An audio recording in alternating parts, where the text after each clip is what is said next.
Vous êtes toujours dans Culture Média, on est en compagnie de la comédienne Alice Paul. On parle de ce film Murder Party qui sort mercredi. On va mieux vous connaître, Alice, avec le portrait pré-fame de Lisa Marie Marquez, le portrait de notre célébrité avant sa célébrité. Bonjour Lisa Marie. Bonjour Philippe, bonjour Alice Paul. Bonjour Lisa. Vous avez joué dans plus de 25 films depuis le début de votre carrière. Mais comment en êtes-vous arrivé là? On va rembobiner et revenir sur ce qui vous est arrivé avant d'être célèbre. Alice Paul, vous êtes née dans l'océan Indien à La Réunion, mais c'est en bord de mer Méditerranée à Marseille que vous avez grandi. Tout à fait. Et votre particularité enfant, c'est votre maladresse. Vous renversez votre bol de chocolat au lait quasiment tous les matins. Vous êtes aussi très distraite, vous oubliez votre livre de géo, vous perdez votre carte de bus, vous vous trompez de jour pour aller à la piscine. Vraiment? À qui vous avez parlé, vous? Vous allez me donner vos sources? Elle a perdu, elle est distraite elle aussi. Mais c'est vrai ou pas? Oui, c'est vrai, le chocolat tous les jours. Non, j'ai fait un truc super, je suis arrivée déguisée le mauvais jour en coquelicot. Je passais la journée avec la collerette à côté du radiateur. Au bout d'un moment, j'ai enlevé la collerette, je me suis dit, c'est plus discret. Vous avez très envie de grandir, vous recherchez la compagnie des adultes plutôt que celle des enfants et surtout, vous avez envie de décider de ce que vous voulez faire, d'être libre. Et vous vous rêvez assistante magicienne. Non, attendez, c'est vrai? C'est vrai. Non, mais normalement, on Et veut quand être t'es magicien. maladroit, faut être... Non mais vous vouliez être l'assistante. Oui. C'est la fille qui est bien habillée et à qui on tire une flèche sur une pomme au-dessus de Oui, la tête et c'est ou qu'on surtout- découpe en morceaux. Voilà, et surtout tout en lamé. Voilà. C'était ça qui m'intéressait. À la Et les robe. petits gestes quand c'est fini. Voyez, D'accord. c'est ça qui était joli. À l'école, Alice Paul, vous ne vous sentez pas à votre place, plutôt à côté de la plaque, vous rencontrez quelques difficultés. Sauf en poésie, les récitations, ça se passe très bien. Alors comme vous détestez l'école, vous envisagez de fuguer. Vous préparez méticuleusement un plan de fugue de Marseille à Porquerolles. Porquerolles parce que ça vous semble être un lieu sûr, sans voiture. Vous préparez votre kit de fugueuse qui contient un canif, un sac de couchage et 50 francs en poche. Et tel Jean-Louis Étienne l'explorateur, vous êtes prête à partir. Ce qui est extraordinaire, c'est qu'elle est morte de rire, c'est sa propre histoire. Je suis Pourquoi ça vous fait entre rire honte et parce que comme ça, je trouve ça ridicule à quel moment je me suis dit que j'allais pouvoir vivre à Porquerolles avec mon canif et mon sac de couchage Et 50 balles. et 50 balles. 50 balles, c'est pour prendre la vedette. Ouais. Parce que je voulais faire, en fait, prendre mon vélo sur l'autoroute, c'est vachement pratique, et arriver au bout de l'autoroute, et paf, je prenais la navette avec mes 50 balles. Lisa Marie. Alice Paul, au début, vous voulez faire de la musique, vous demandez à vos parents de vous inscrire au piano. Puis à 14 ans, vous commencez les cours de théâtre. C'est sur scène que vous trouvez le lieu où vous avez envie de grandir. Vous avez peur en y allant et dès que vous y êtes, cette peur s'évapore pour laisser place au plaisir du jeu. C'est vrai, c'est vrai. Je me rappelle de ça avec beaucoup d'émotion, descendre la canebière et dire « Ah, ça y est, c'est la joie ». Vous passez votre bac et vous obtenez de bonnes notes. Vous débutez alors des études et vous faites pour votre première année 4 facs en un an. Lettres, droit, philo et histoire de l'art. Vous cherchez un peu. Oui, puis alors Ah l'histoire ouais. de l'art, c'était vraiment le sommet. Et un jour, le doyen de la fac, avec la gentillesse de me rencontrer rapidement, m'a dit vraiment, je pense que la fac va se souvenir de vous à force. Il a switché 4 fois de.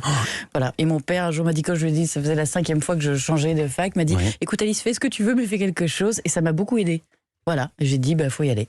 Vous commencez surtout à faire des allers-retours entre Marseille et Paris pour aller passer des castings. Vous prenez le train en cachette de vos parents, mais ce n'est pas très pratique. Un jour, un agent de cinéma que vous harcelez depuis des semaines finit par vous rappeler et vous propose un rendez-vous 2 heures plus tard. Problème, vous êtes à Marseille à ce moment-là. Et vous faites comment alors? Je dis, bien sûr, oui, j'arrive, j'ai juste un petit rendez-vous, tu parles, vie sociale, Et il y néant. avait le TGV à l'époque ou pas? TGV, donc 3 heures de TGV. Je suis arrivée là-bas comme j'ai pu. Et surtout, le soir, je suis rentrée. J'ai dit à mes parents, oh là là, mais quel temps pourri aujourd'hui. Mais non, il a fait beau. J'ai dit, non, mais le Mistral, c'est pénible, quoi. Et en fait, vous avez donné une fausse météo. Oui, voilà, c'était une vie de mythomane. Merci de le dire, en tout cas. Et vous êtes fait toper par les parents. Non, pas tout de suite. Pour continuer à aller à Paris, vous dites justement à vos parents, vous avez un petit copain et pour payer vos billets de train, vous vous mettez souvent à découvert. Et là, vos parents pensent que vous vous droguez. Non. Mon père dit à ma mère, j'ai vu le compte d'Alice, j'avais un compte jeune, je sais plus comment t'appelles ça, il dit, je crois qu'elle se drogue. Incroyable. Mais Oui. pourquoi vous aviez inventé un petit copain? Parce que je m'étais dit comme ça peut dire que je pars dormir de temps en temps quelque part D'accord. à 17 ans. C'était l'alibi faire du une casting. soirée. C'était l'alibi. D'accord. Voilà. C'est bizarre parce qu'après, dans le métier, il y a des gens qui font des castings, c'est l'alibi pour dire qu'ils ont un petit copain. Oui, j'avais une logique qui m'était propre. Vous quittez finalement le sud pour vous installer à Paris. Vous faites des petits boulots, vendeuse de tapas, ouvreuse dans un théâtre. Vous passez des castings. Elle sort tous les dos. Et loin de votre famille et de vos racines provençales, vous vous mettez à écrire votre première pièce de théâtre. En 2003, vous décrochez votre tout premier rôle dans un téléfilm de Jean-Louis Milési baptisé Fragile. Et vous avez une seule phrase, une seule réplique à dire devant la caméra. ça va être coton d'être à l'heure. Et oui, ça va être coton d'être à l'heure. Et voilà, je faisais à peu près comme ça et je partais dans la nuit, voilà. Alice Paul suivront des rôles dans des séries comme Plus belle la vie ou Julie Lescaut. Puis vous autoproduisez votre première pièce de théâtre, celle que vous avez écrite en arrivant à Paris, qui s'appelle C'est tout droit ou l'inverse. Vous la jouez à la Comédie Bastille. La pièce est saluée par la critique et vous partez en tournée à travers la France. Les choses avancent. Vous décrochez aussi un rôle au cinéma pour la première fois dans le film Vilaine, aux côtés de Marie-Lou Berry, puis dans Les Émotifs Anonymes avec Benoît Poelvoorde. Mais c'est une publicité pour une marque suédoise de meubles en kit qui fait basculer votre destin. On écoute un extrait. Merci. Mon amour, j'aimerais t'annoncer quelque chose. Changer la housse du canapé. Oui. Oh, j'adore. C'est ce que je voulais te dire. Les rideaux. T'as changé les rideaux. Oui. Waouh. Alors voilà ce que je veux te demander. Ah, et la lampe aussi. Quelle est belle. Bon, est-ce que tu veux m'épouser? Oh, on va se marier, mon minou. C'est le réalisateur Pascal Chaumeil qui réalise cette publicité.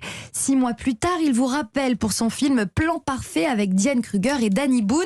Et même si vous n'avez pas de scène avec Danny Boone, il vous repère et vous rappelle après le tournage pour vous proposer une lecture de son nouveau film. Vous obtenez le rôle de la petite sœur du médecin d'un Danny Boone super chondriaque.